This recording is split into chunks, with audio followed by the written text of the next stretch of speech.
Rodrigo, ok.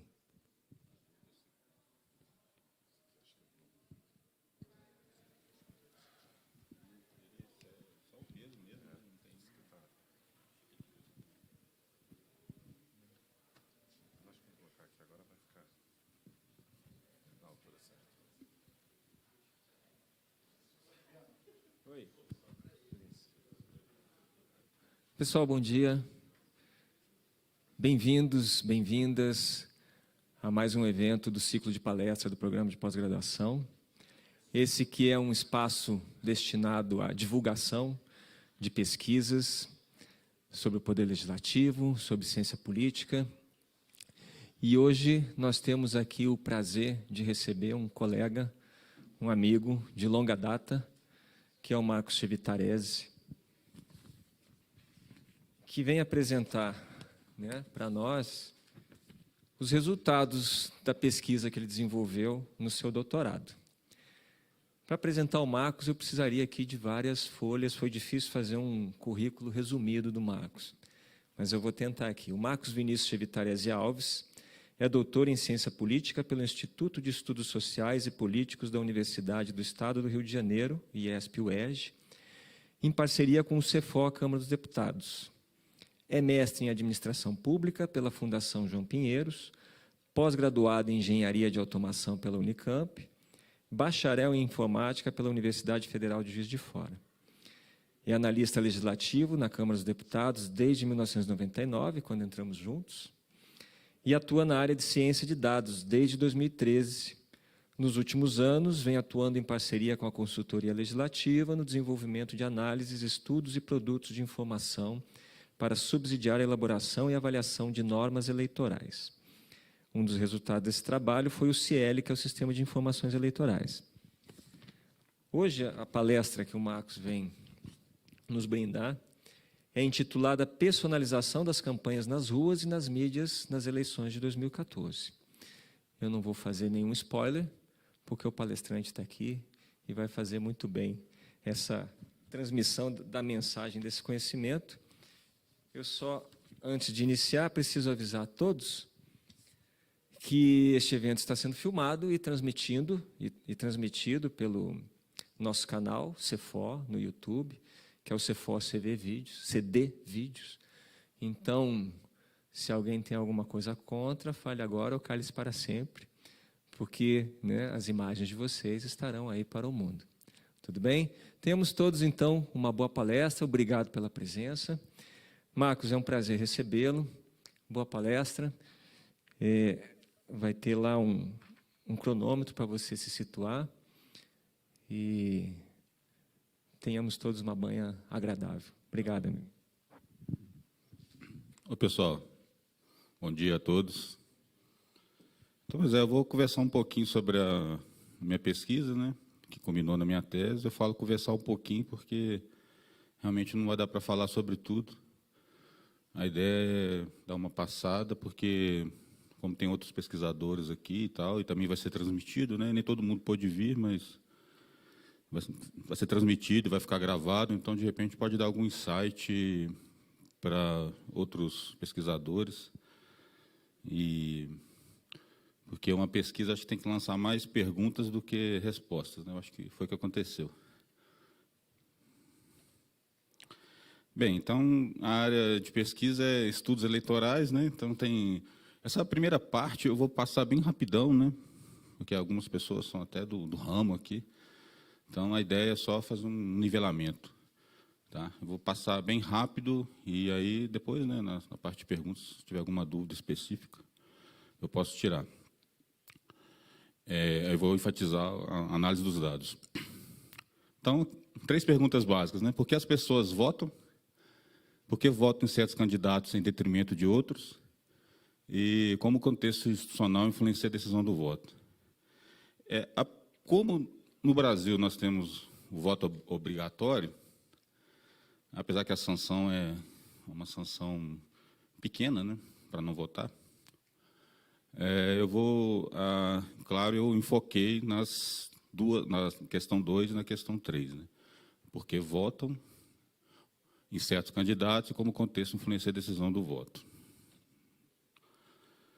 Bem, aí tem as três teorias clássicas da decisão do voto, né? A primeira é baseada na escolha racional, né, rational choice, né, que é do Downs, e tem os pressupostos aí, né? O eleitor tem informação suficiente, ele usa uma racionalidade instrumental, ou seja, ele quer maximizar alguma coisa, só isso, só pensa nele, só maximizar uma coisa para ele, e ele tem uma preferência unidimensional.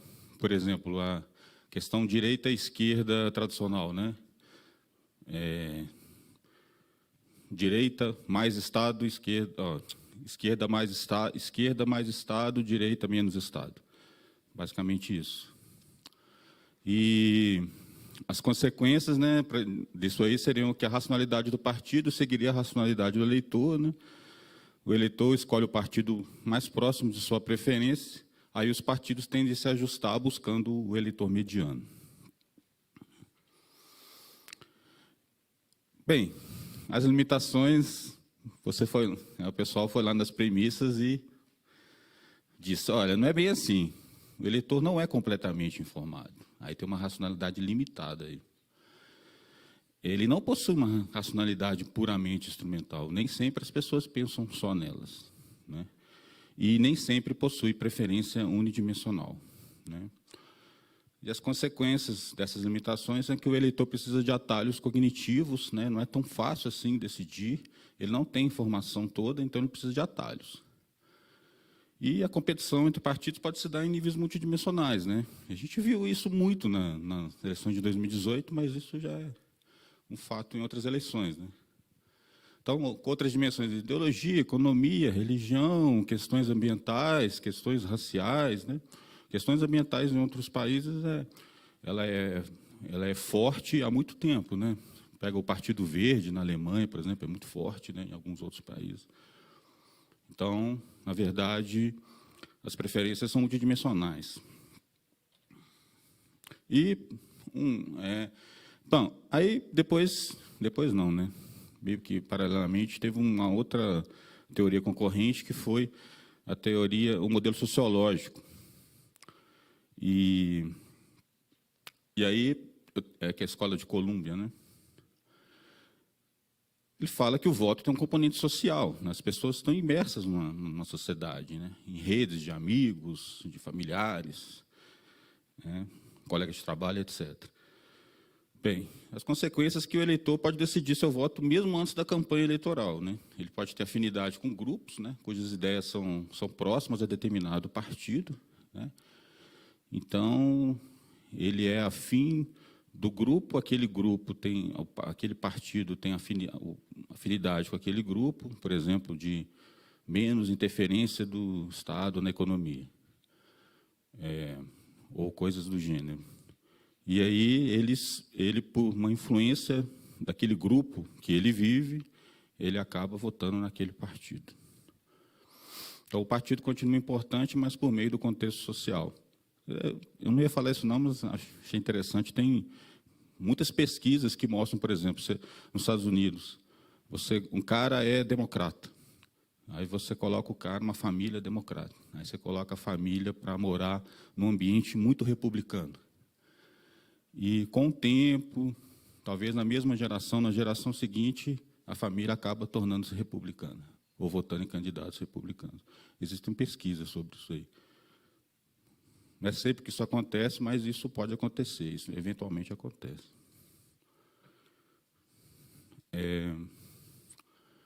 Bem, as limitações que ele explica pouco a influência das campanhas quanto a dos candidatos individualmente, essa teoria. E, então, tem uma necessidade de uma teoria conciliatória, né? Nem por um lado, nem muito para um lado, nem muito para o outro. Aí veio o tal da escola de Michigan, né? O modelo psicossocial, né? E aí ele tem um pressuposto de uma estabilidade no longo prazo, uma tensão entre a estabilidade no longo prazo e a volatilidade no curto prazo, né?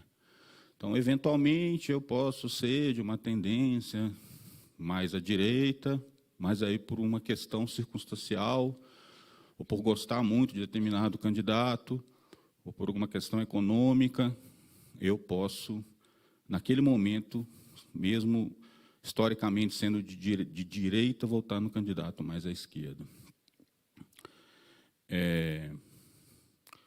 Bem, então, indivíduos engajados, ele tem uma posição política mais rígida, né?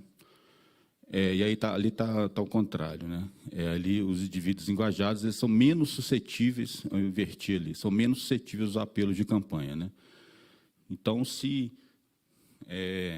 ele tem uma tradição de uma família de esquerda, todo mundo de esquerda, militante de esquerda, não sei o que e tal, ele é menos suscetível, naturalmente, né, a uma campanha de um candidato de direita, né? Agora, os indivíduos não engajados, a família não é tão, né, não tem filiação política, não tem militante política na família e tal, na família, o voto dele pode flutuar, né, durante as eleições. Ele é mais suscetível aos apelos de campanha. Bem, as consequências que a identificação partidária é um filtro, né, pelo qual a informação é processada. Então, mais uma vez, a questão do atalho cognitivo. Se realmente ele tem identificação partidária, né, pode ser que tudo que venha do partido, ele aceite melhor. Isso tem até um nome que é o chamado viés de confirmação, né? Então, se vem desse partido, esse é o meu partido, é o partido da minha família, eu confio nessa informação. Eu vou com eles. Então, é mais ou menos isso. E as fontes de volatilidade são os políticos, né, atuais, porque pode ter um político muito carismático, etc. e tal. São questões salientes, né, as chamadas issues, e eventos. Então, algum evento econômico externo que impacta internamente, questões salientes, a gente teve várias questões aí, pode ter até questões ambientais, questões raciais, questões de gênero, etc. e tal, né? Essas questões, elas podem ser fontes de volatilidade durante a campanha eleitoral, durante as eleições. Bem, claro que não ficaram só nessas três teorias, né, gente? Teve atualizações, né? E um desses caras que eu usei como um dos referenciais teóricos é o Popkin. E ele foi atualizando essas questões, e aí ele apregoa, né, que os eleitores racionalizam sobre partidos, candidatos e as questões relevantes, que elas voltam de novo, né, issues, né? Mais uma vez, ele tem uma racionalidade, mas é de baixa informação, né? E os três principais atalhos que ele usa são, né, a opinião de outros eleitores, os atributos de outros partidos, atributos dos partidos políticos, né, e a informação gerada nas campanhas eleitorais. Então, ele tenta conciliar, né, as teorias, trazer elementos, né, das teorias anteriores. Ele traz aportes da psicologia cognitiva, né, e de outras ciências, de outras áreas do conhecimento. Bem, também o eleitor está imerso em várias redes sociais, né? Eu até já mencionei, né? Então, a rede do trabalho, a rede acadêmica, a rede dos familiares, a rede do pessoal que joga futebol com ele, etc. e tal, né? Ele está imerso em várias redes ali. Com as mídias sociais digitais, algumas dessas outras redes foram criadas, né? E essas redes também foram ou reforçadas ou, de certa forma, aumentou a interação, né, até com pessoas que estão distantes geograficamente, etc. E elas podem ser um termômetro, né? Então, a mídia social pode ser um termômetro do que está acontecendo nessas redes. Quando eu falo redes sociais, são as redes físicas, né, que eu estou falando, as redes do dia a dia. E as mídias sociais podem ser um termômetro dessa rede, né? E também, certas questões, elas podem dividir o eleitorado. Então, além de ser issues, né, são questões relevantes, elas podem ser o que eles chamam de wedge issues, né, questões que dividem o eleitorado, né? por exemplo, nos Estados Unidos, questões raciais, né, na década de 60, 50, 60, elas dividiam bem o eleitorado. Isso aí o Nixon explorou muito bem isso. Ele conseguiu conquistar um eleitorado democrata sulista, que, apesar deles serem mais abertos, em uma maior interferência do Estado na economia, eles tinham algum viés racista ainda. Então, Nixon explorou muito bem essa divisão, né? Ele conseguiu dividir o eleitorado democrata sulista por questões raciais, e foi muito hábil nisso aí. Não estou falando que ele foi legal, né? Estou falando que ele foi hábil politicamente. Isso aí tudo gera um ambiente para campanhas recíprocas, né? O que é a campanha recíproca, né? Tudo bem, quem está fazendo a campanha, o político, o staff do político, influencia o eleitor, mas se o candidato está tendo um termômetro do que está acontecendo com o eleitorado, isso também pode influenciá-lo na campanha. Por isso que é uma campanha recíproca.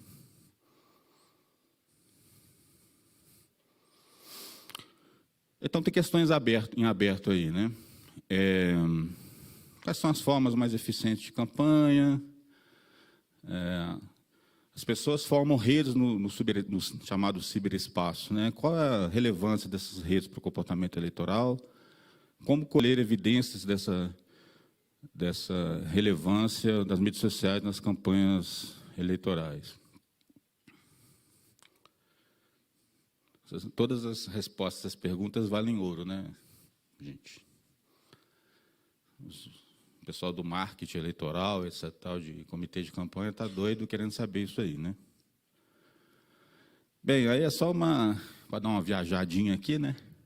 Esse termo ciberespaço, eu gosto muito de literatura, em especial de ficção científica. Esse termo aí foi cunhado por um cara, um nerd aí chamado William Gibson, né? Um livro chamado O Neuromancer, né? E o cara era meio profético, né? Porque ele falava que o ciberespaço seria um campo de batalha entre as multinacionais, palco de conflitos mundiais, nova fronteira econômica e cultural. Eu acho que ele acertou um pouco, hein? O ciberespaço virou um pouco isso, né? As redes virtuais, elas estão se tornando, em parte, um pouco disso aí. Um pouco isso aí. E na filosofia, né, tem o Pierre Levy, né, que ele fala que o nervo do ciberespaço não é o consumo de informações ou de serviços, mas a participação em processo social de inteligência coletiva. Esse é um cara mais otimista, né? Acho que não virou só isso, não. Teve um lado teve um dark side aí, né? Então, não é só o que acho que não é só o que o Gibson falou e não é só o que o Levy queria que fosse, né? Aí que eu assim, coloco essa ideia, né, de então o ciberespaço virou uma ágora, né, uma assembleia, um lugar de reunião, né? Ou é arena, né? Ou é disputa, né? Eu dei um corte mais porque estou trabalhando com eleições como arena, né? Mas não significa que seja só arena, né? Foi o corte que eu dei, né? Talvez outros estudos de ciência política e tal possam ver como ágora, né? Ainda mais quando fala em participação política e tal, então talvez fora do mundo eleitoral, né, ou não focado totalmente no mundo eleitoral, posso ver mais como ágora do que como arena. Mas eu acho que realmente é ágora e arena, né, ao mesmo tempo. Tem elementos de colaboração, elementos de conversação, elementos de disputa, né, dentro do ciberespaço, como tudo, né, como todos os ambientes, né, como todos os ambientes onde o ser humano interage.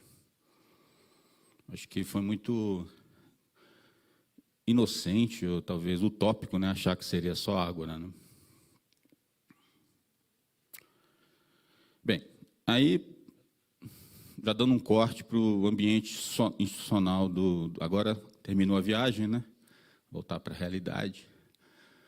No ambiente institucional do Brasil, você tem um sistema eleitoral proporcional de lista aberta e com coligações, até 2018, porque, né, nas próximas eleições gerais não vai ser assim. As coligações do sistema proporcional caíram, né? Bem, sistemas proporcionais, aqui o que eu vou falar aqui não é uma crítica pura e simples aos sistemas proporcionais. Eu defendo os sistemas proporcionais. Então, já dei spoiler que eu defendo os sistemas proporcionais. Mas tem algumas características. Eles tendem a produzir mais partidos, né? Esse é o clássico do Verger, né? Tendem a gerar governos com maiorias menores, né? Você não consegue talvez grandes, mas você tem que compor com vários partidos para conseguir sua maioria, e tendem a induzir partidos com mais diversidade ideológica.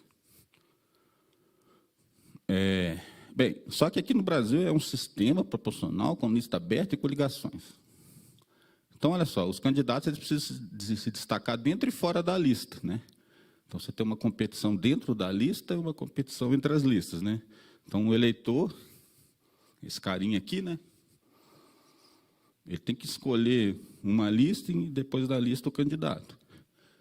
E eu tenho candidatos de vários, ou tinha, né? Candidatos de vários partidos. Em cada uma dessas, eventualmente pode ser um partido só, mas eu poderia ter vários partidos em cada uma dessas listas. E o carinha aqui tem que escolher um, né? Por estado. Bem, as coligações, né, induzem listas maiores, porque eu posso ter mais partidos e tal, e tem uma tendência a produzir isso tudo gera uma tendência a produzir uma disputa mais individualizada, porque ele tem que se destacar intralista e interlista. Então, essa tendência, aliada a uma outra tendência que é chamada profissionalização das campanhas, né, as campanhas estão ficando cada vez mais profissionais, né, começou com aquele fenômeno chamado americanização de campanhas, né, campanhas com todo um staff profissional, com marketing, começou nos Estados Unidos, aí foi vindo para o Brasil, para campanhas presidenciais, e também acontece nas campanhas proporcionais, eventualmente campanhas para governador, para prefeito, prefeitos de capitais, né, de cidades maiores, etc. Bem, isso aí aumenta a influência do investimento de campanha. Então, se eu tenho disputa, eu tenho que me individualizar, eu tenho uma campanha profissional, a campanha profissional tem um staff, esse staff custa dinheiro, quem consegue mais dinheiro, consegue mais staff, né? Consegue, eventualmente, produzir uma imagem, e essa imagem se destaca mais, e, eventualmente, ganha mais votos. Esse é o raciocínio, né? O racionale. Bem, além disso, né, podem levar a composições ideologicamente heterogêneas. Então, aqui... Opa. Vamos ver só. Rapidinho.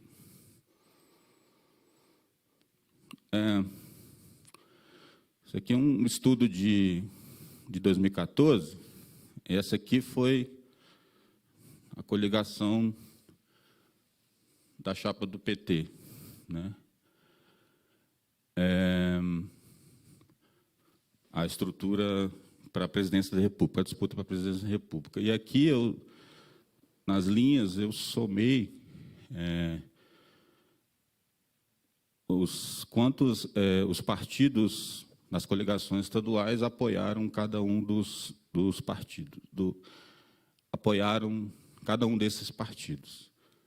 Então, por exemplo, a gente pode ver que o PSD, né, o PSD, que compunha a chapa da presidência da República, nos estados, né, ele fez parte de mais coligações com o PSDB do que com o próprio PT. Tá? Então, eu estou completamente heterogênea a formação. Tá? Não foi só ele, foi vários. Parece que o único fiel aí foi o PCdoB, né? O PCdoB foi fiel, foi quase totalmente fiel. Ainda deu 3 puladas de cerca. tá? Teve até uma bem esdrúxula aqui, que foi PCdoB e DEM, no Maranhão. É uma composição bastante heterogênea, né? Eu diria. Isso aí tudo confunde a cabeça do eleitor, né? Afinal, eu estou votando numa chapa de esquerda ou estou votando numa chapa de direita? Estou votando num partido de esquerda ou estou votando num partido de direita? Isso aí dificulta eu usar o partido como atalho, né? Como atalho cognitivo. E isso vai reforçar, vai dificultar a formação de identidade partidária com o tempo, porque a identificação partidária é de longo prazo, tá? E reforça o voto personalizado. Bem, então, eu tentei investigar isso aí na arena que eu chamei de rua, que eu chamei espaços tradicionais e as mídias tradicionais também. Então, eu deu esse rótulo de arena de rua, só para fazer uma contraposição com a arena virtual, que seria o ciberespaço, né? O cyberespaço com enfoque nas mídias sociais, né? Então, o seu eleitor está envolvido em diversas redes, inclusive virtuais, como é que esse fenômeno interage com a decisão do voto, né? A arena do ciberespaço é uma ruptura ou uma continuidade? Né? E quais os fatores mais relevantes na disputa para deputado federal? Então, eu dei um corte para deputado federal em 2014 e me perguntei, né, quais são de natureza pessoal ou partidária? Então, a hipótese geral é que os fatores de natureza individual foram os mais determinantes na disputa para deputado federal, em 2014, nas duas arenas, tanto na rua quanto nas mídias sociais. Aí, esse é o desenho de pesquisa, né? Vou tomar uma água rapidinho.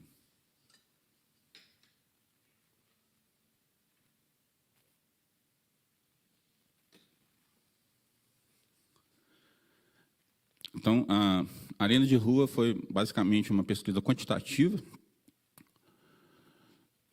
Então, eu peguei os candidatos aptos ao cargo de deputado federal em 2014, 4.996 candidatos. Então, aptos são aqueles que o TSE considerou aptos, deferiu a candidatura, tá? Então, eu não considerei os indeferidos, porque eles, eventualmente, não estavam concorrendo. Isso é sujar a base, né? E sujar a análise. Então, eu tirei. Considerei gastos de campanha individuais, o capital político individual e o capital político institucional, que é aquele que viria do partido. A Arena Virtual fez uma pesquisa quanti-quali, até porque realmente eu não consegui a quantidade de dados que eu queria para fazer uma pesquisa quanti.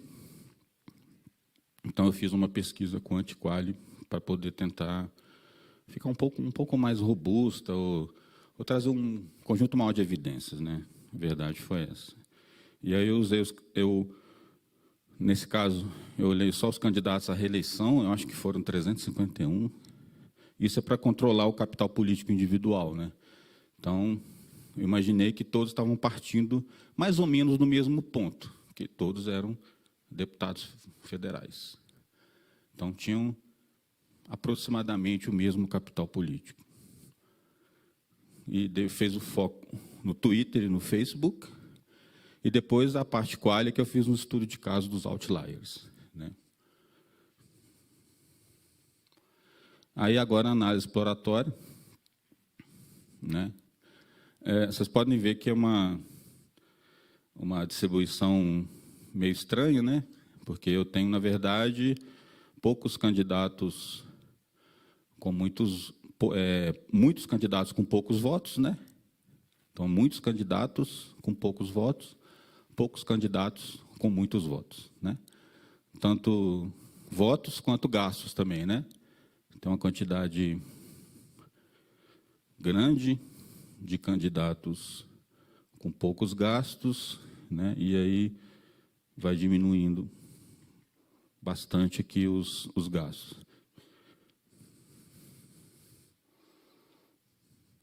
Mas aí começa a aparecer umas coisas interessantes. que eu coloquei, tive que fazer uma escala ali, né, porque senão o box plot não ficava legal, né? Então aqui é 10, é 100, é 10 mil, 1 milhão, tá bom? Essa escala aqui. E aqui, ó, é o quartil de votos. O que dá para ver de cara, gente? Olha só.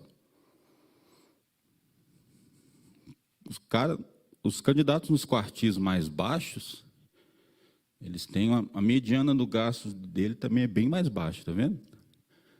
À medida que o quartil de votos vai aumentando, aqui na verdade é um problema de índice aqui, né? Mas aqui é o primeiro quartil, segundo quartil, terceiro quartil, quarto quartil. Aí, segundo quartil, a mediana do gasto aumenta. Terceiro quartil aumenta mais ainda. Quarto quartil aumenta mais ainda. Então, a mediana do gasto, a mediana do voto, né, ela corresponde a gastos maiores. Ó, tá vendo?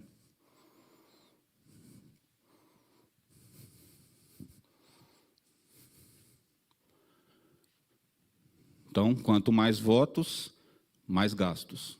Ou quanto mais gastos, mais votos. Né? É isso que está mostrando aí. Vou mostrar de uma outra forma. Agora eu peguei a proporção de eleitos, né? Na outra era só votos. Agora eu estou pegando só os eleitos. Se eu pegar o primeiro quartil de gastos, não tem nenhum eleito. Nenhum eleito. Então, ninguém que estava no primeiro quartil, né, foi eleito. Nem no segundo. Ou seja, ninguém, em 2014, em nenhum estado, em nenhuma unidade da federação, quem gastou abaixo da mediana, a gente traça a mediana dos gastos, né? Quem gastou abaixo da mediana, não alcançou a mediana dos gastos, não foi eleito. Tá? Então, eu acho que esse é um achado interessante da minha pesquisa. Esse padrão eu fiz para 2010, mas não coloquei, mas é o mesmo padrão. 2018 tem uma diferençazinha pequena. Mesmo quando você vai no terceiro quartil de gastos, só 1%. 1%. O grosso mesmo está no quarto quartil de gastos. Aí sim, 29%.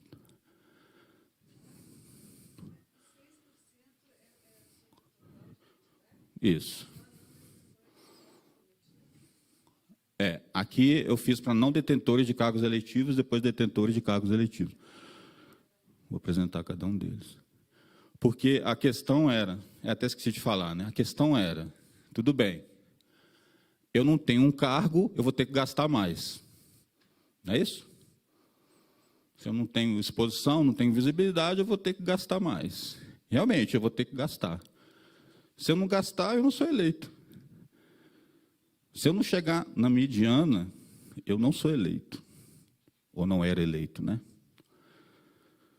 Bem, e agora? E para quem tem cargo? Ah, não, para quem tem cargo não precisa gastar tanto, né?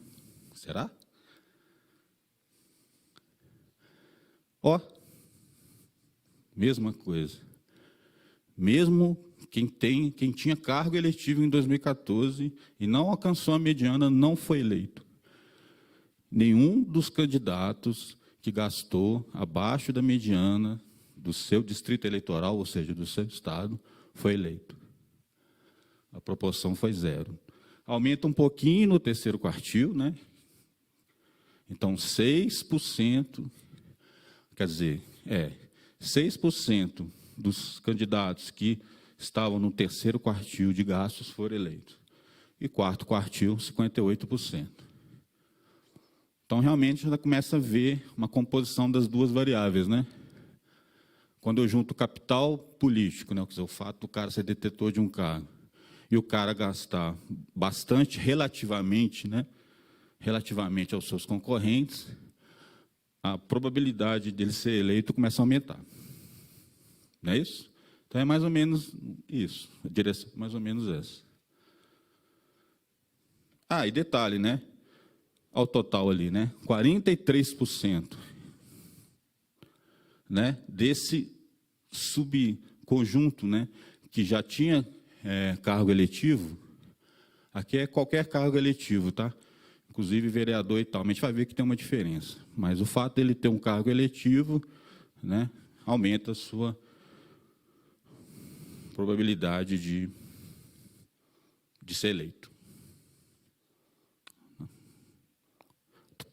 Tudo bem com esses números? Porque senão a gente pode quebrar o protocolo e eu tentar explicar, mas está tudo tranquilo, né? Vocês entenderam, né? Ficou claro, né?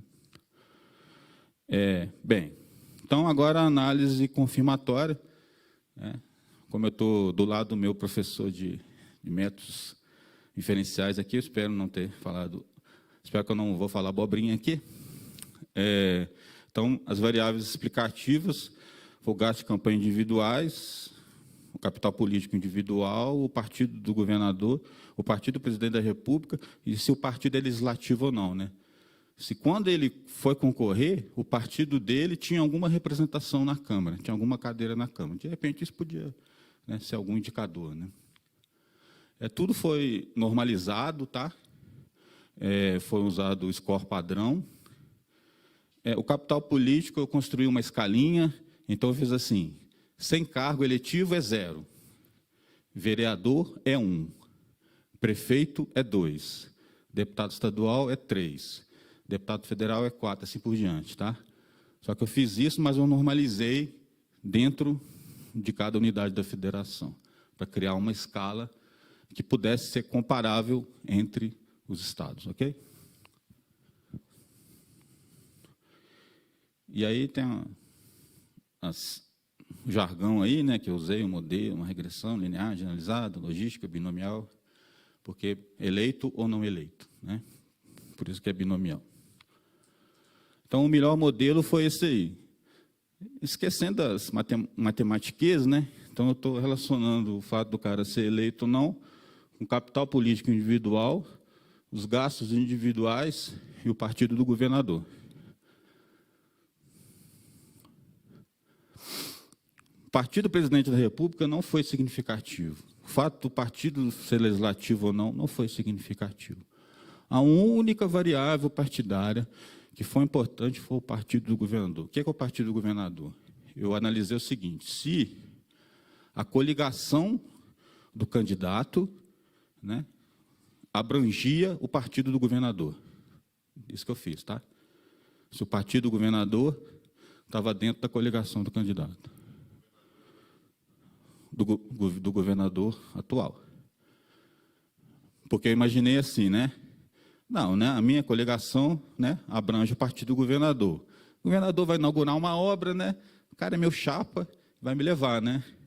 Pô, estou inaugurando uma nova escola aqui, com meu amigo, né, candidato a deputado federal, fulano de tal, né? Eu imaginei isso e realmente fez sentido, tá? Mas o fato do partido ser legislativo ou não, e o partido do presidente da República, ser do partido do presidente da República ou não foi significativo. Isso aí aqui, para mim, isso aqui mostra, assim, é um indicativo, né, de que realmente a identificação partidária, a identidade partidária no Brasil, ela é fraca, de forma geral. Ela não é muito forte. Acho que ela é mais uma exceção do que uma regra, tá? De forma geral. Tem exceções, né, gente? Então, a ordem de magnitude foi esta.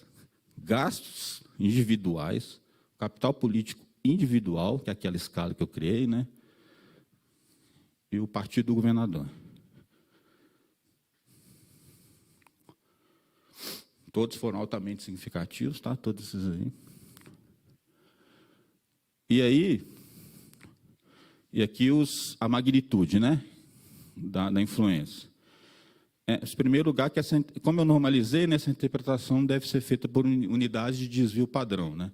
Então, é mais ou menos assim, ó.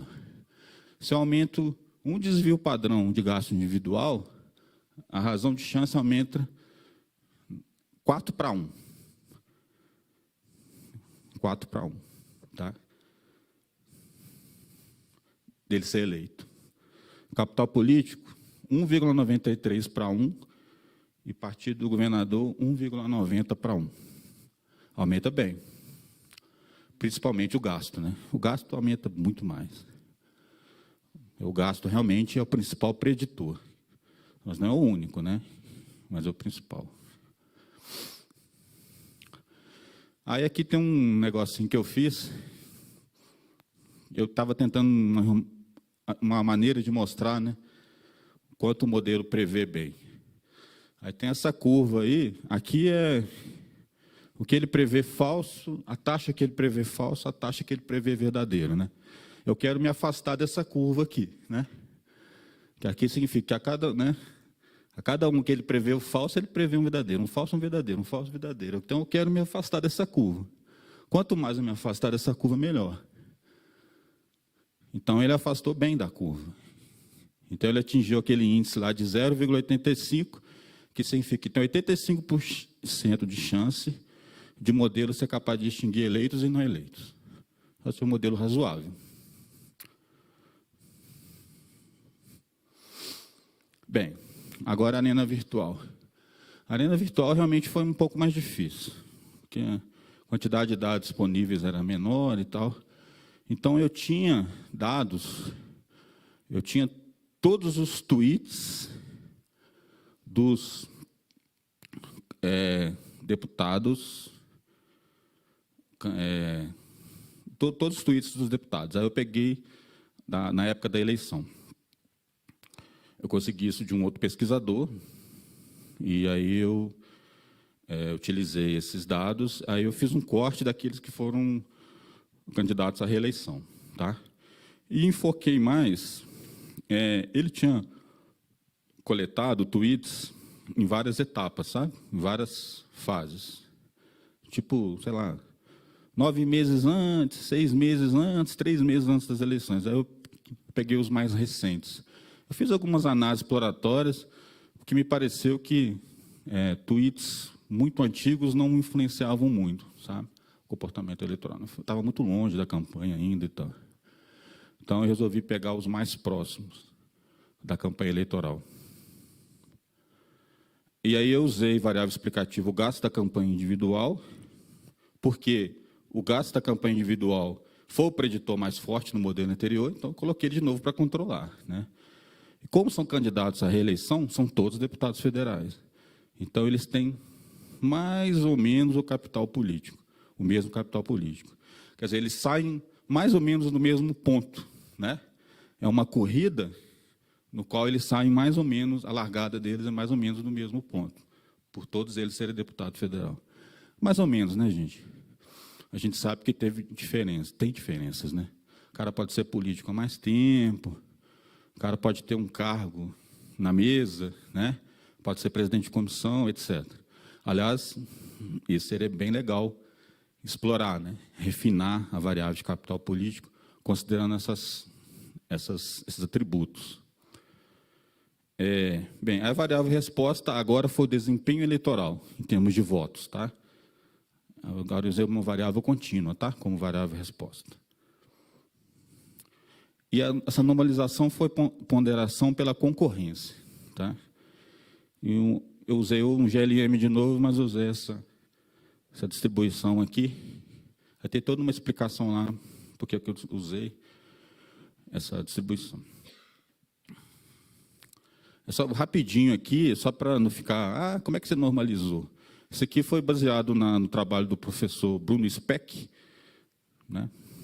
E o Wagner Mancuso, da USP. Então, foi o seguinte, esse índice de sucesso de votos é os votos do candidato vezes o número de candidatos, né, do seu distrito eleitoral dividido pelo total de votos. Os outros, mais ou menos, seguem o mesmo padrão, ok? Essa foi a normalização feita. Aí o melhor modelo foi esse modelo aqui. Tá? Então, aqui é despesa. Aqui é o Twitter. O Twitter, eu peguei a audiência no Twitter, quantos seguidores ele tem, e normalizei segundo aquela fórmula, ok? Foi isso que eu fiz. Então, isso aqui é audiência no Twitter normalizada. Tá? Aí tem que aplicar uma matemática aqui e dar esse índice aqui 1,24 e esse índice aqui 1,09. Então, qual que é a interpretação? Um incremento de uma unidade na proporção ponderada de receitas implica um incremento de 24% na proporção ponderada de votos. Então, mais uma vez, confirma que o maior preditor são os gastos individuais de campanha. Agora, um incremento de uma unidade na proporção ponderada de seguidores no Twitter dá um incremento de 9% na proporção ponderada de votos. Então, o Twitter teve, para esse grupo, ele teve uma influência. Eu acho um achado interessante também.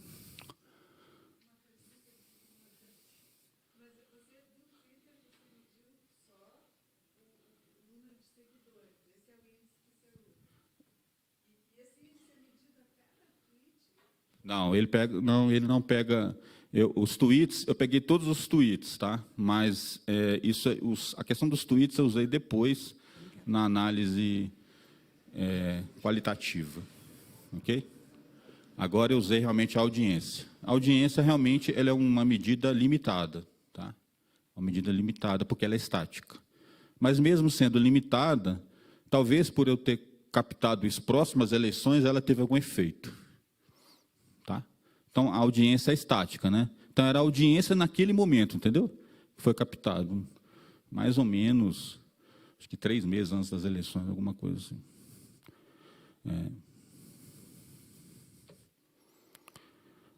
Aí, eu tinha que testar também a influência dos partidos. Aí, eu fiz um teste de médias, tá? Dividi em partidos fortemente ideológicos, partidos fracamente ideológicos. Também tem algumas controvérsias de como medir ideologia, tem várias escalas, né, de ideologia de partidos. Aí eu justifiquei minha escolha, dividi. Então, tipo assim, mais ou menos, partidos muito à esquerda, partidos muito à direita, entendeu? E vi se isso tinha influência, dividir esses grupos. Porque, olha só, se tivesse identificação partidária, né, viés ideológico forte e tal, na disputa para deputado federal que eu estou falando, tá? Isso, com certeza, faria efeito, né?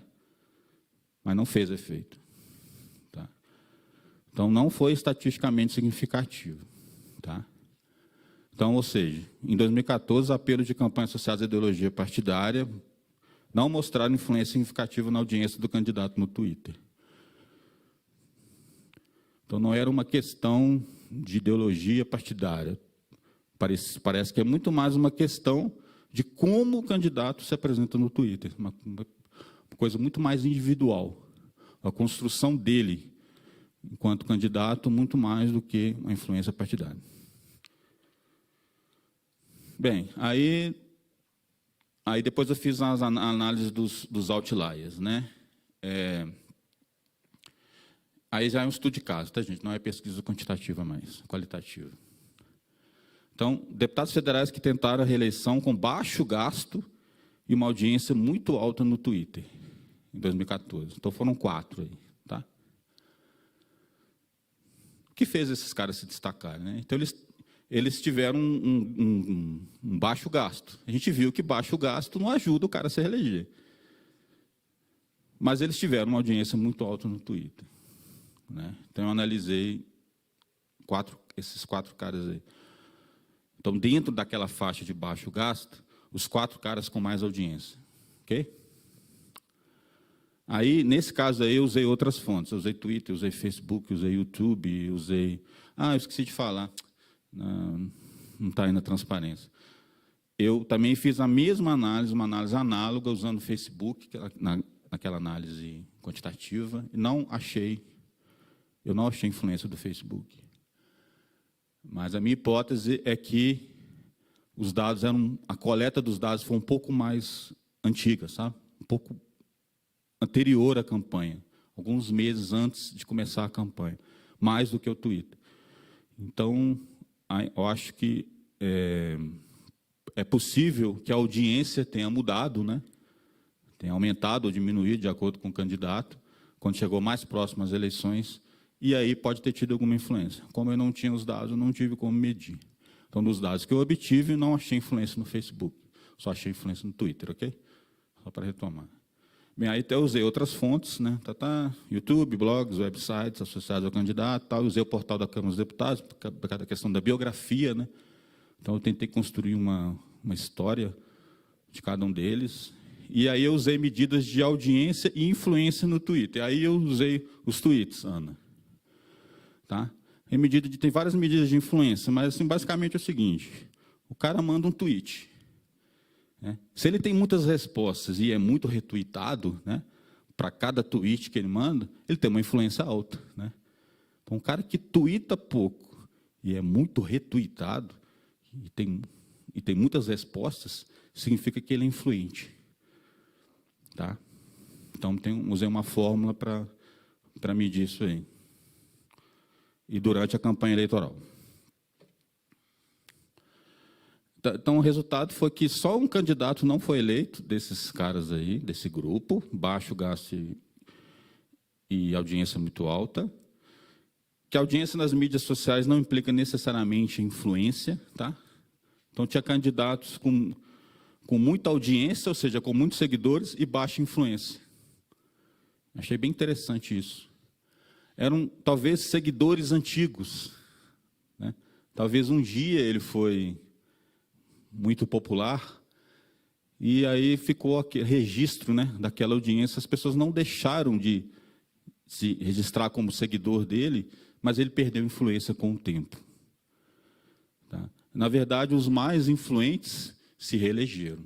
Tá? Mas como é uma amostra muito pequena, não dá para fazer extrapolação. Mas é só algumas evidências que podem ser depois, né, podem virar hipóteses para uma confirmação por algum método quantitativo posterior. A ideia foi essa. E a construção de uma imagem-marca, né, é importante. Embora certas marcas, como associadas à religião, parecem ser mais influentes. Todos que construíram marcas associadas à religião foram reeleitos. Aqui. No outro grupo, um grupo B também. Tá? Então, por exemplo, eu sou o candidato da Canção Nova. O cara construiu essa marca nas mídias sociais, entendeu? Eu sou o candidato da Assembleia de Deus, entendeu? Eu sou o pastor da Assembleia de Deus, não sei o quê. Ele conseguiu grande audiência, grande influência, e os tweets dele, o padrão dos tweets dele é para reforçar essa marca. Trabalha com reforço de marca. E pouquíssimas referências ao partido durante a campanha nas fontes consultadas. Então, eu consultei, né, eu olhei as imagens, né, olhei os folders e tal, que estavam, né, postados, né, no Facebook, no Twitter, não sei o que e tal. Assisti alguns vídeos do YouTube, pouquíssimas, ou às vezes nenhuma referência. Existem folders, né, santinhos, né, sem nenhuma referência a partido. Muito comum. E o B foi mais ou menos o contrário, né, desafiantes eleitos, quer dizer, o cara não era deputado federal, com baixo gasto e audiência muito alta. Mais uma vez, né, baixo gasto e alta audiência no Twitter. Só que esses caras não tinham cargo. Aí mais uma vez, né, o que fez os membros desse grupo se destacarem dos demais? Né? Então, mais uma vez, né, gasto abaixo da média, na respectiva unidade da federação. Na mediana eu não podia, porque senão não tinha sido eleito, né, gente? Que eu já sabia de antemão, né? Se eu peguei abaixo da média. Porque a média ela é um pouco distorcida pelos caras que gastam muito, né? Eles jogam a média para baixo. Por isso que na exploratória eu usei a mediana. Tá? Considerada uma medida mais robusta, não é isso, doutor Fabiano? Então, e média mínima de 10 tweets por dia. Tá? Os caras tinham que ter pelo menos 10 tweets por dia. Twitteiros. E foram analisados também atividades no Twitter, Facebook, blogs, websites associados aos candidatos durante a campanha eleitoral. Resultado: 3 eram associados a movimentos e comunidades religiosas, de novo. Tá? Dos 4, 3 eram. Os 3 foram de partidos e estados distintos. PSC, PSB e SD. Então, mais uma vez, parece que não tinha nada a ver com o partido. Tá? e pouca ou nenhuma menção a partido.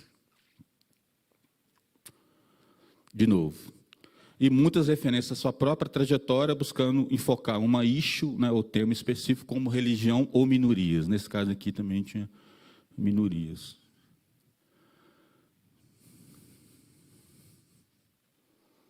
Então, considerações finais. As evidências apontam que os fatores individuais foram mais importantes que os partidários na decisão do voto, corroborando pesquisas anteriores, né? As evidências baseadas nos dados que eu tinha, naturalmente, né, gente? Dentro desse recorte que eu fiz, né? 2014, deputado federal, né? Aqueles fatores que eu utilizei, aquelas variáveis que eu utilizei. Dentre os fatores individuais, os modelos mostram maior peso para os gastos de campanha do candidato, os gastos individuais. O único fator partidário relevante foi a coligação do candidato abranger o partido do governador, né? Alguma relação entre o candidato, ainda que indireta, né, via partido, do candidato com o governador, entre os partidos, né?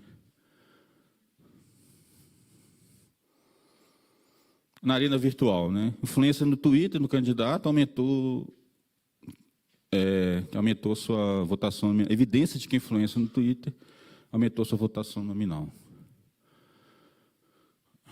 A evidência que apelos pessoais nas mídias sociais foram mais relevantes que os apelos partidários, sem evidência de influência com os dados do Facebook disponíveis, sem evidências de que as características partidárias influenciaram na audiência dos candidatos no Twitter.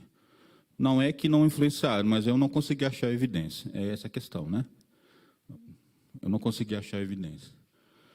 E candidatos bem-sucedidos nas mídias sociais parecem ser os que investem na construção de uma imagem marca. Então, volta à teoria, né? A questão de se diferenciar, né? Ele tem que se diferenciar para o eleitor que está lá do outro lado, né? Que tem que escolher dentre várias listas e dentro das listas entre vários candidatos, inclusive do mesmo partido. Então, ele tem que fazer uma diferenciação intralista também. Então, além de falar que eu sigo mais ou menos as diretrizes do partido tal, mas, além disso, eu sou o candidato das minorias, né? Eu sou o candidato da Canção Nova, eu sou o candidato da família tradicional, eu sou o candidato defensor das forças da segurança pública. Existia um deles, focava muito, que era o defensor dos profissionais de segurança pública. Então, ele tentava atribuir a si, né, projetar uma imagem marca. Então, até usei também os estudos, mas bem no final da pesquisa, né, eu tive acesso a estudos, uma nova área chamada Political Branding, que é a formação de marca política. A coisa evoluiu tanto, né, que as pessoas estão estudando como construir uma marca política, porque isso é importante. E o desafio da pesquisa foi conciliar duas áreas muito amplas, né, que é estudos eleitorais e comunicação política, né, grande dificuldade de obter dados históricos e mídias sociais, né. Então, parece que aqui tem uma falta de cultura, né, dos pesquisadores em disseminar os seus dados, né, mesmo aqueles que são financiados por verbas públicas, né. Eu acho que obrigatoriamente deveriam divulgar os seus dados, porque foram financiados por verbas públicas, os dados eventualmente são públicos, a não ser que foram sujeitos a patentes, né, ou alguma coisa assim. Mesmo assim, poderia divulgar tudo aquilo que não influencia na patente, etc. E tal. Mas que não é o caso aqui, né, que não tem nada a ver com patente nem nada. E as sugestões de pesquisa, né, que é comparar 2014 com 2018, eu comecei a fazer isso, mas não consegui terminar. Refinar a metodologia, então usar análise de rede, usar métodos de causalidade, que realmente eu não usei, não foram mais métodos de correlação do que de causalidade. E construir uma rede colaborativa para compartilhamento de dados associados às eleições, especialmente em mídias sociais. Essa rede ia ser muito interessante, a construção dessa rede. Compartilhar, né, se cada um tem um pedacinho, né, desses dados, né, pode construir, né, uma base grande. Isso é usado por outros pesquisadores, porque aumenta muito a qualidade e a robustez da pesquisa. É isso que eu tinha para falar. Obrigado.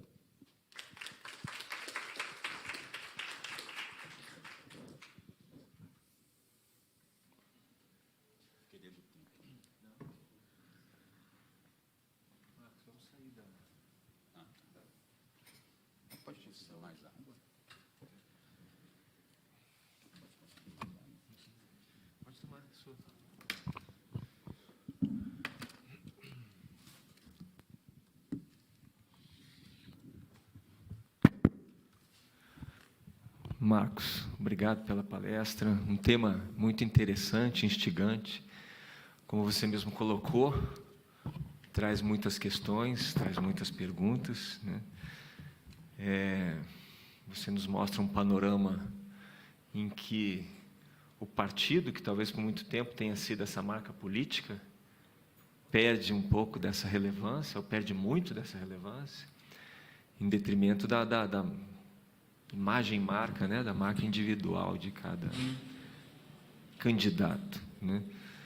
Nós já temos uma pergunta ali do Cristiano Ferri, mas eu deixo também para reflexão, e aqui você não precisa ser inferencial nem quantitativo, né? Mas eu deixo uma provocação, né, dentro dos seus estudos. Aqui você atribuiria efetivamente, eu sei que você não fez nenhum estudo de relações causais, mas não importa, é uma reflexão, né? Aqui você atribui, né, dentro da sua percepção e nesse seu contexto de pesquisa, essa mudança, né, que dá mais espaço, né, à marca individual, em detrimento da força que o partido já teve em algum momento, né? E vou deixar essa pergunta para reflexão e também já abro para a plateia, se você quiser.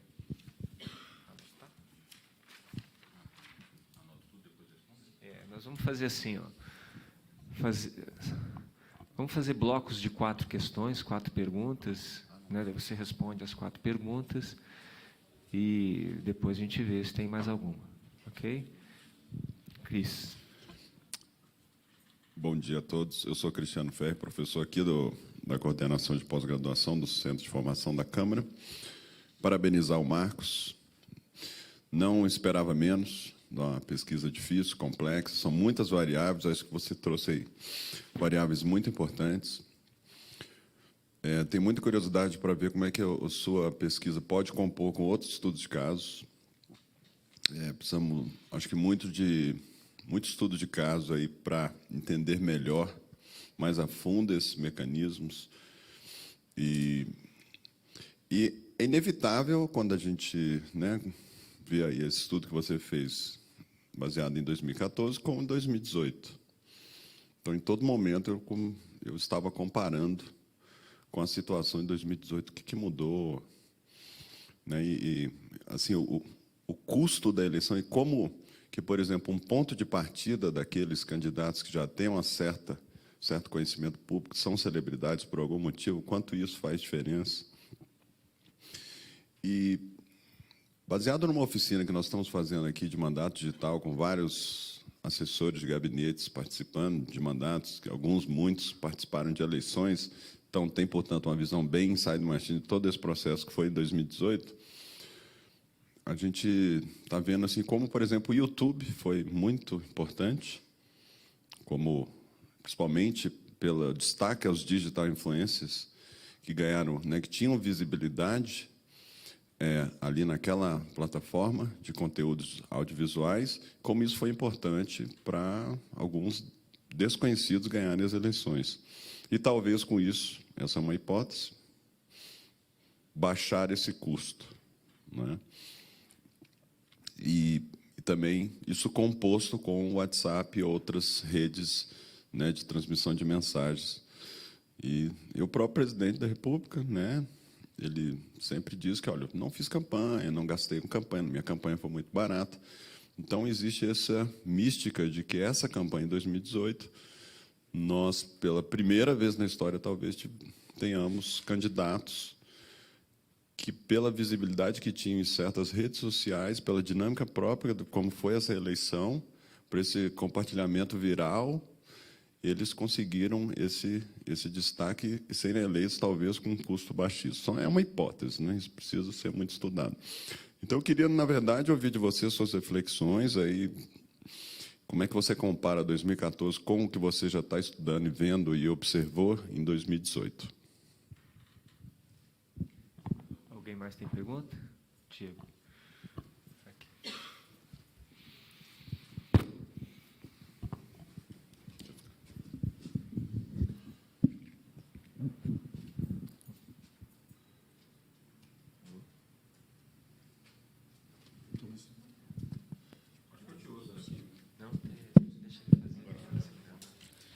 Oi, primeiro parabenizar o Chico Tarese aí pelo trabalho, pelo excelente trabalho.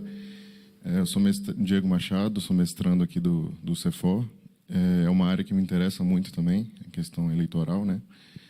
E eu tenho basicamente duas perguntas.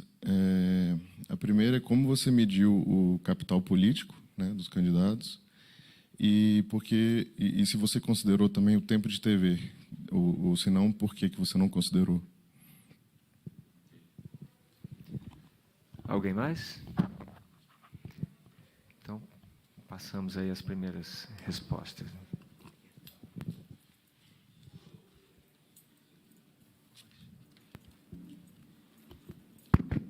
Alô, alô, estão me ouvindo? Bem, acho que eu vou tentar responder a 2 e a 3 primeiro, e depois voltar não.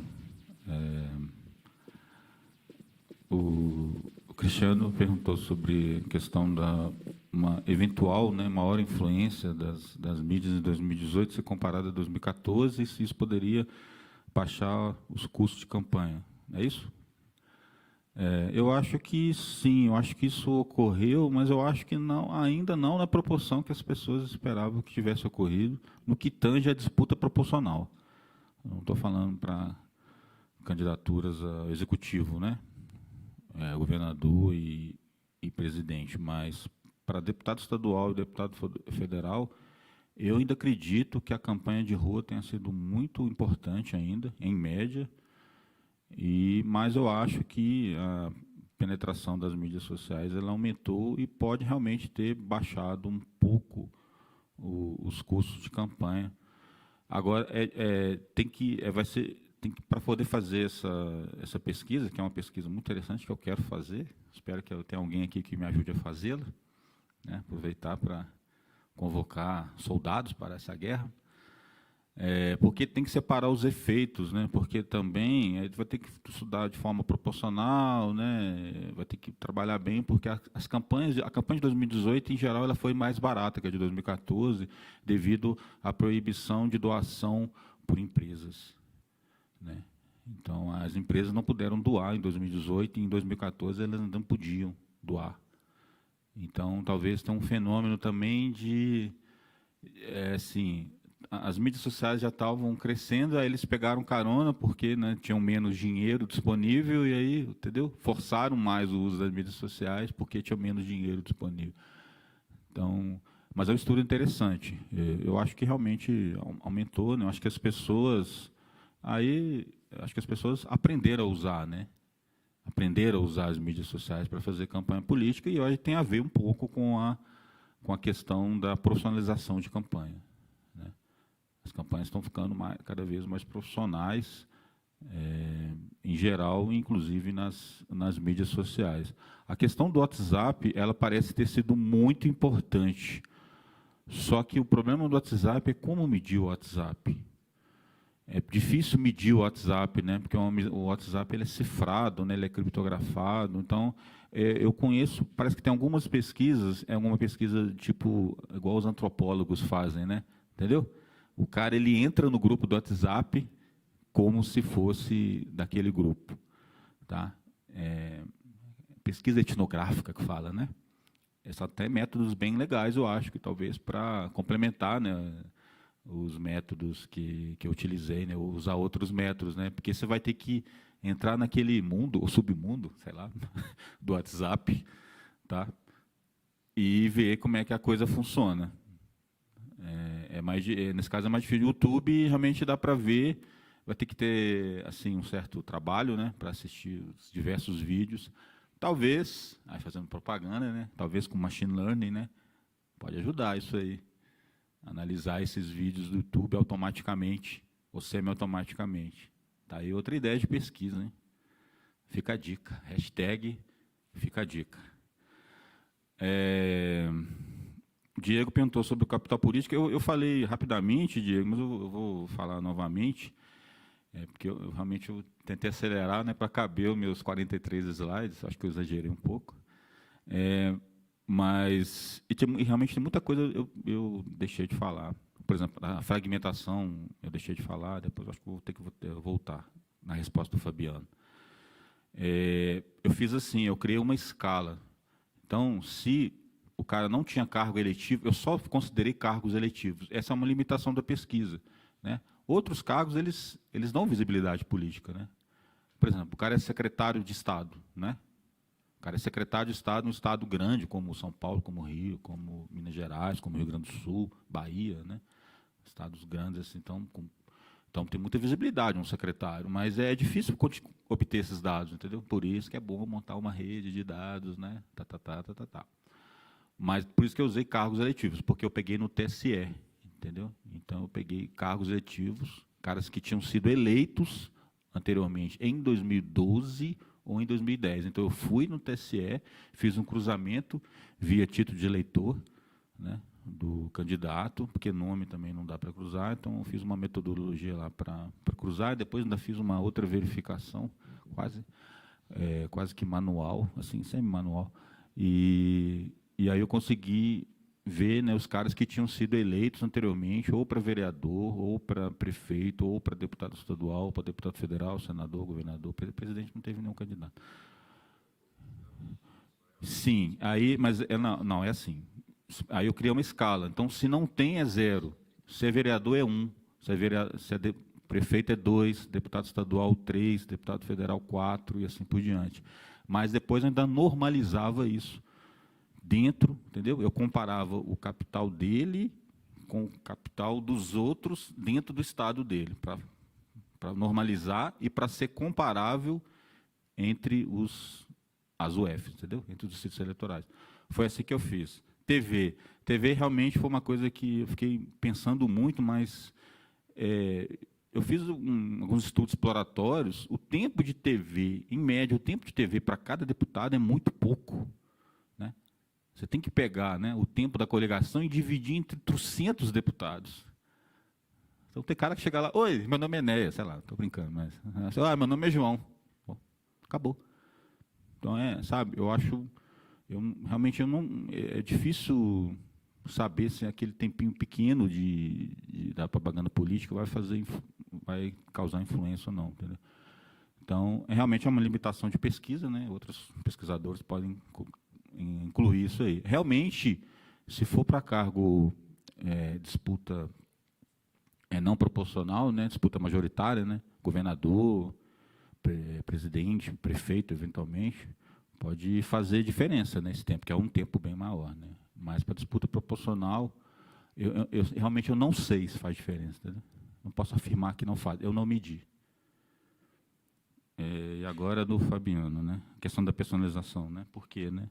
Aí eu acho que é multicausal, acho que é um monte de coisa. Tem uma teoria, e talvez a Ana Luísa Bax possa explicar muito melhor do que eu, mas tem uma teoria que o regime ditatorial, né, a ditadura militar que se instalou em 64, ela quebrou nosso sistema partidário. Né? A gente tinha um sistema partidário razoavelmente sólido, né, que vinha desde 46, e com a instituição da ditadura, né, o sistema partidário ele foi quebrado. Né? Então você tinha uma estrutura de um partido mais esquerda, que era o PTB, né? Você tinha uma centro-esquerda, vamos dizer assim, você tinha um PSD, né, do JK, e você tinha a Arena não, a UDN, isso, que virou a Arena. Então você tinha a UDN, então você tinha uma estrutura relativamente sólida, né, que vinha desde 46, mas com a ditadura implodiu e virou um sistema bipartidário. E aí isso foi um dos fatores que quebrou o nosso sistema partidário. E aí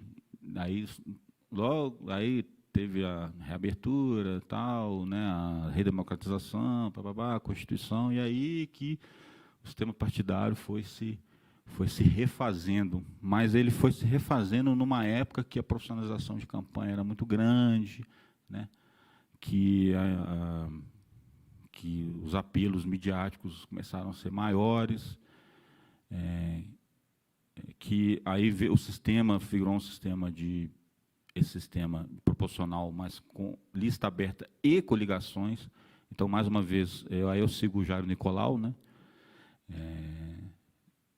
que o problema no sistema proporcional era a combinação do sistema proporcional mais lista aberta, mais coligações, né? Isso aí dificultava a formação de uma identidade partidária em um país cujo sistema partidário já tinha sido quebrado. Então, eu acho que tem essa conjunção de fatores. E aí, depois, vieram as mídias sociais digitais, e as mídias sociais digitais, elas provêem uma plataforma no qual o candidato ele fica quase que totalmente ou totalmente independente do partido, né? Então, o candidato cria a sua conta no Twitter e posta o que ele quiser, eventualmente, né? Ele cria o seu website, ele cria o seu blog. O blog ainda é importante. Eu vi que tem candidatos que narravam tudo que eles faziam no blog, entendeu?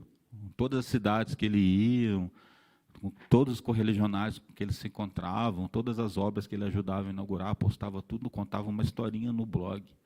A revelia do partido. Eventualmente citava o partido, mas não necessariamente precisava citar o partido. Então ele construiu uma narrativa, hoje está na moda, né? Ele construiu uma narrativa independente do partido e de uma forma relativamente barata. Então eu acho que isso contribui para a personalização.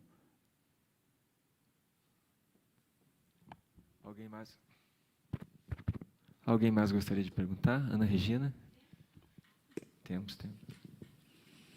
Bom dia a todos. Marcos, querido amigo, parabéns.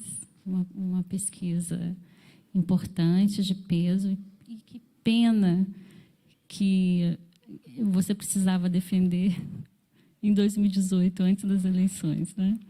Porque depois das eleições de 2018, nós tivemos aí, né, muitas mudanças, não é? Então, a decisão do Supremo Tribunal Federal, né, vedando, né, o financiamento por empresas, né, isso já foi, digamos assim, uma variável importante, né? Vimos aí a consequência, né, em relação a isso.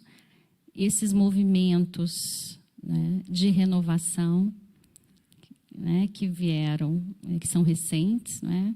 Então, MBR, outros, né, Renova, e outros que estão aí, e que elegeram vários, né? Nós temos vários deputados aqui, inclusive saiu um artigo essa semana no Estadão sobre isso, sobre as doações feitas a esses movimentos, né? E quem são os deputados federais que foram eleitos por meio desses movimentos. Nós temos aí a questão do WhatsApp, que, se não me engano, chegou no Brasil em 2009, 2010. Então, em 2014, a gente já tinha o WhatsApp, mas em 2018 já havia um boom, né, do WhatsApp. Então, a gente já tinha um número de pessoas que acessavam o WhatsApp muito grande. Então, diante de todas essas variáveis e dessas mudanças, né, em 2018, para a sua próxima pesquisa, que você já disse que quer fazer, a pergunta é: qual seria a sua hipótese de pesquisa diante desse novo cenário? Posso responder? Eu permaneço com a minha hipótese. A personalização continuou. Acho que não houve mudança na personalização. Continua a personalização. Porque os partidos novos que surgiram, na verdade, a gente está vendo agora, né, eles não são tão homogêneos assim, né? Existem divergências grandes dentro deles. Então, eu acho que não é uma identificação partidária sólida e de longo prazo. Foi uma coisa, acho que, contextual que aconteceu. E esses movimentos para-partidários, não sei se fala assim, né? Para-partidários, eu acho que é mais um reforço de que o sistema partidário não é forte. Porque se você tivesse um sistema partidário forte, você não precisava de um sistema para-partidário. O sistema partidário seria suficiente. Então, eles aproveitaram a fraqueza, não há vácuo na política, não há vácuo no poder, eles aproveitaram a fraqueza do sistema partidário para montar sistemas parapartidários. Não estou criticando movimentos como o Renova, não estou fazendo uma análise política, né? Como diz a ex-professora Fátima Anastasia, ciência política é Nelson Rodrigues, a vida como ela é. Então, aproveitaram o vácuo que tinha nos partidos fracos, os movimentos perceberam isso e fizeram esses movimentos parapartidários. Mas eu acho que a questão individual continua muito forte. Então, acho que as pessoas, muitos candidatos usaram esses partidos mais novos. Na verdade, na minha tese eu falo sobre isso, mesmo antes, né? Com esses partidos um pouco mais recentes que surgiram, que tipo PRB, né, e outros partidos assim. SD, né? Solidariedade, são partidos mais recentes, relativamente mais recentes. Eles também surgiram nessa... E são partidos de uma, digamos assim, ideologicamente mais heterogêneos. Eles não são muito homogêneos dentro deles, não são partidos exatamente de direita, exatamente de esquerda, né? Eles são o que a gente chama de partidos catch-all, né? Partidos pega tudo. Então, isso, na verdade, já estava ocorrendo, entendeu? Esse movimento já estava ocorrendo. Só que aí teve essa estrutura parapartidária, né? E aí, na esteira dela, surgiram novos partidos ou surgiram novas lideranças políticas que assumiram esse lugar. Mas acho que a questão individual ela continuou. Eu acho que muitos políticos, candidatos, usaram esses partidos somente como plataforma, né?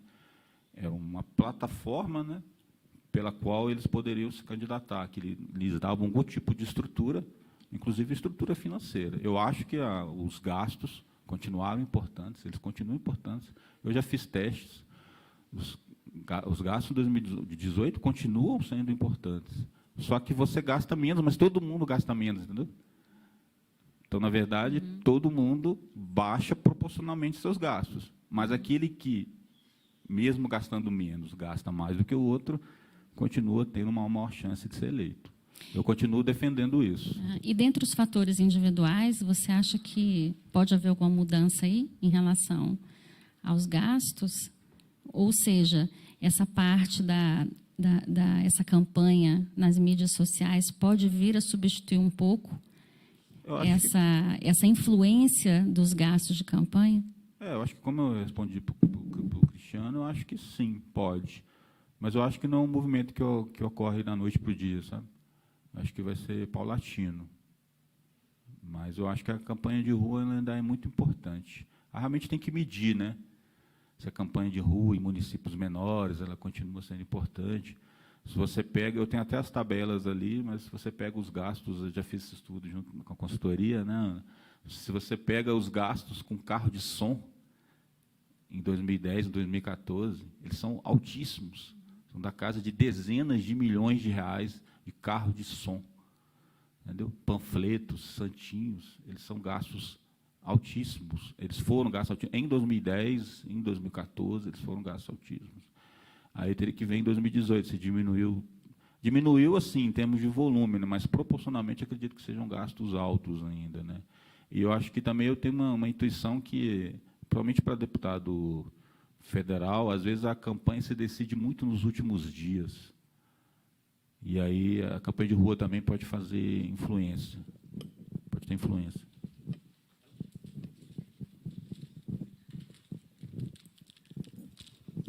Oi. Bom, primeiro eu queria dar os parabéns para o Marcos pela excelente exposição e pelo belo trabalho de pesquisa, né? Que não surpreende, assim, porque a gente é parceiro de quantos anos já? Uns 7, 8, né? Na construção de dados para embasar o debate legislativo, né? Depois do CIEL, né? Então, assim, a qualidade do trabalho do Marcos é muito conhecida por nós, né? Eu só queria dar um palpite sobre essa questão dos gastos, né? Porque primeiro, assim, né, essas evidências sobre gastos, que são, né, a importância dos gastos, né, como preditor da possibilidade de eleição, é um fator muito conhecido, né?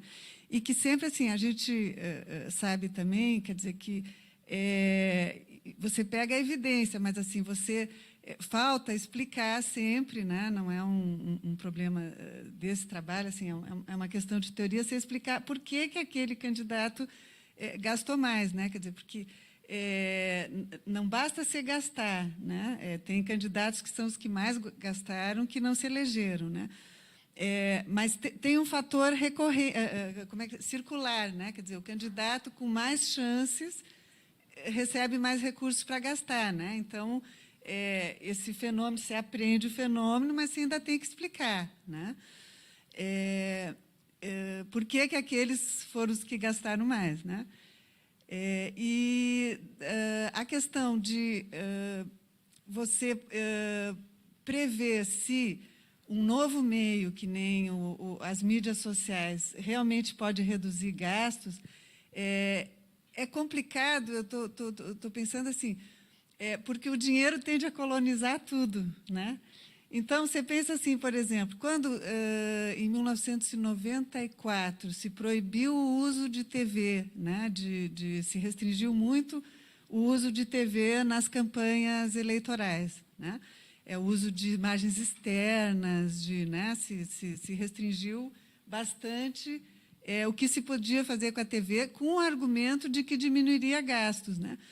E não, a avaliação disso depois não demonstrou, porque foram necessários mais especialistas para usar campanhas mais sofisticadas de marketing, né?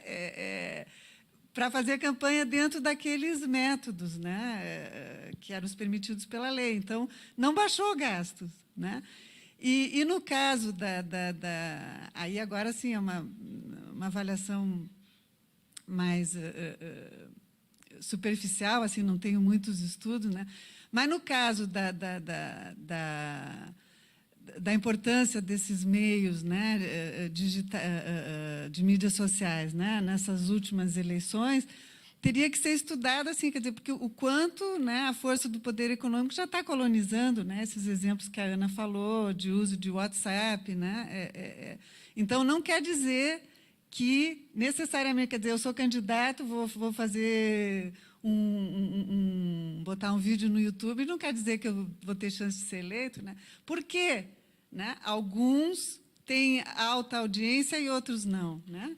Você tem a evidência de que é importante, mas isso não quer dizer que qualquer pessoa possa usar, né? São só ponderações, né, com relação a isso que está sendo debatido, mas eu queria voltar a dar os parabéns para você, que acho que... E a exposição também sua foi excelente. Obrigado, Ana.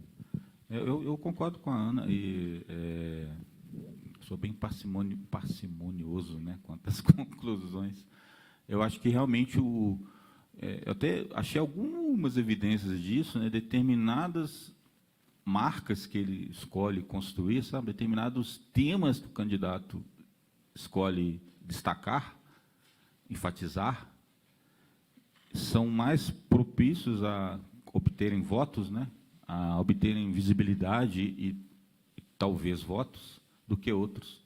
Então, por exemplo, teve candidatos, eu evitei usar nomes aqui na exposição, mas pode ver na tese, tem candidatos que tentaram construir uma marca de esportistas, né? Eles eram esportistas, né? Esportistas até famosos e tal, e usaram isso nas mídias sociais, foi um dos outliers que eu estudei. Tinha uma alta audiência, ou seja, um grande número de seguidores nas mídias sociais, com essa, e tentou usar essa imagem de esportista, né? Eu sou esportista, defensor do esporte, e não foi eleito.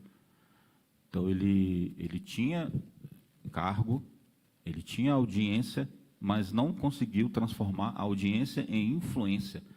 Não conseguiu transformar a audiência em visibilidade, em influência, não obteve votos suficientes para ser reeleito. Então, realmente, né, há casos e casos. Agora, conforme eu falei, assim, um fenômeno que realmente vale a pena estudar, e as pessoas já estão estudando, é o fenômeno religioso, né? Especialmente atrelado denominações neopentecostais, né? Esse realmente é um fenômeno muito forte. E realmente eles conseguiram construir, tanto usando mídias sociais ou não. Eu estudei alguns casos, né, usando mídias sociais, mas conseguiram consolidar uma marca, né, projetar uma marca associada a movimentos religiosos, a questões religiosas, e essa marca conseguiu se destacar, e eles conseguiram votos e conseguiram ser eleitos. Então, essa é um bom veio de pesquisa. Veio de pesquisa bem interessante isso aí.